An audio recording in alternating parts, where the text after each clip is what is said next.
Mareykanka iyo 20 dowladood oo reer Yurub ah ayaa ku hawlan qorshe ay dalkooda kaga saarayaan diblomaasiyiinta Ruushka ah iyadoo lagu eedeynayo basaasnimo. Eedeymahan waxaa ka mid ah loo soo jeedinayo diblomaasiyiinta Ruushka isku dayga dilkii Sergey Skripal oo ku sugnaa dalka Ingiriiska waxaana loo adeegsaday isku daygan gaaskan dareemayaasha waxyeela. Faransiiska, Jarmalka, Ireland, Lithuania, Estonia, Latvia, Bulgaria, Czech, Denmark iyo 9 dowladood oo kale oo reer galbeed ah ayaa ku hawlan qorshahan.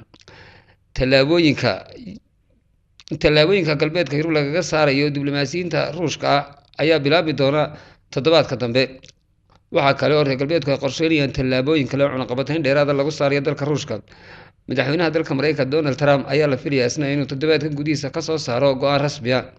Ra'iisul Wasaaraha dalka Ingiriiska Theresa May oo Khamiistii kulan 4 saacadood qaatay la yeelatay mas'uuliyiin ka tirsan Midowga Yurub ayay ka wada hadleen khatarta Ruushka.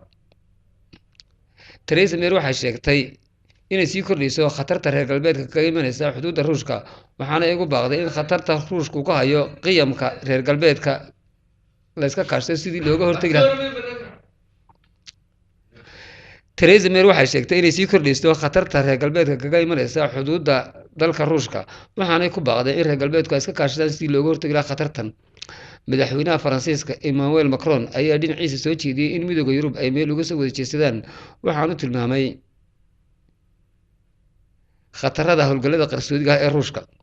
Angela Merkel ayaa iyana sheegtay in reer galbeedku ay meel uga soo wada jeedsanayaan qorshaha lagaga hortagayo Ruushka waxaana ay ku taageertay Ingiriiska inay jirto shabakad Ruush ah oo ku hoos kabanaysa howlaha diblomaasiyadda.